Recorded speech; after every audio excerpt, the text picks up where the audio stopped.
नाज़रीन, दादू में बल्दियाती इलेक्शन जे बे मरहले लाइ वोटिंग जो अमल जारी है। RO office SC Dadu doctor Shahnawaz Mirani polling station जे दौरे दौरान एसएस न्यूज़ सां ख़ुसूसी ॻाल्हि ॿोल कई है।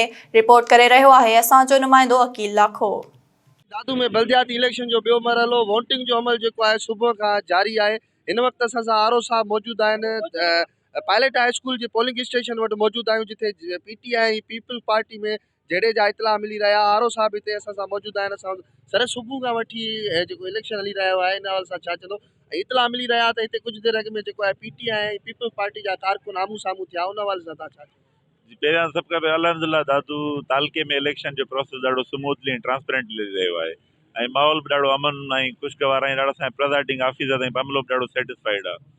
पर्सनली मां जेको आहे हिन महिल 40 खां मथे पोलिंग स्टेशन विज़िट कयूं, तंहिंमें ॾाढो तमामु सुठे नमूने कमु हले पियो। किथे किथे लाज़मी आहे हिकिड़ो पोलिंग स्टेशन जे ॿाहिरां मिसाल जिथे पार्टीज़ जा जेके लाज़मी आहे स्टॉल्स आहिनि, त उते कारकुननि जे विच में जिथे जिथे चक्रियूं थियनि पियूं, पॉइंट आउट थियनि पियूं, त असां एसएचओ खे डायरेक्शन ॾिनी, उते बि उहे मसइला हल कया।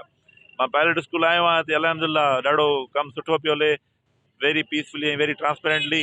ॿाहिरि तव्हां ॾिसो था त हुननि जा पिंडाल बि आहिनि पार्टीज़ जा लॻियल, उते बि बीठा आहिनि, पर जिथे जिथे चक्रियूं थियूं हुयूं उहे असां मसइला सॉल्व कया। अगरि किथे को धांधली जो मसइलो पेश अचे थो, को अहिड़ो अंदरि को अमलो कंहिं शइ में मुलविस हुजे, उन हवाले सां छा चवंदो? का कार्रवाई कंदो उते ई? बिल्कुलु, इहो त 100% जेको आहे इहो अहिड़े कंहिं क़िस्म जी शइ न थींदी। पर्सनली प्रिज़ाइडिंग ऑफिसर खे ट्रेनिंग दौरान असां इहा शइ चई हुई त अगरि को बि ऑफिसर अमलो गिल्टी थियो त हुनजी जॉब खां मिली ते डायरेक्ट लॉकअप कंदासीं।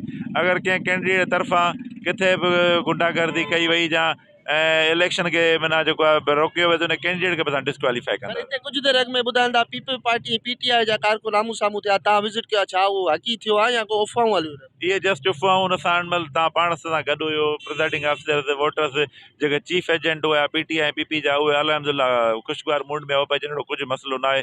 बाक़ी ॿाहिरि आहे हिकिड़ो लाज़मी आहे, माण्हू रोडनि ते हलनि था, त उहे शहरनि खे कहिड़ी अपील कंदो, कहिड़ो पैगाम? शहरनि खे इहा अपील कंदमि त जेको आहे जमहूरियत आहे ऐं जेको आहे पंहिंजो वोट जो सही इस्तेमालु कयो।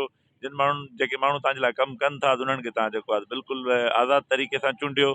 ऐं जिथे बि तव्हां सम्झो था तव्हांखे को हिरासा कयो थो वञे या तकलीफ़ कयो थो वञे या तव्हांखे परेशान कयो थो वञे, तव्हां डायरेक्ट आरओ पंहिंजे हद आरओ सां ॻाल्हायो।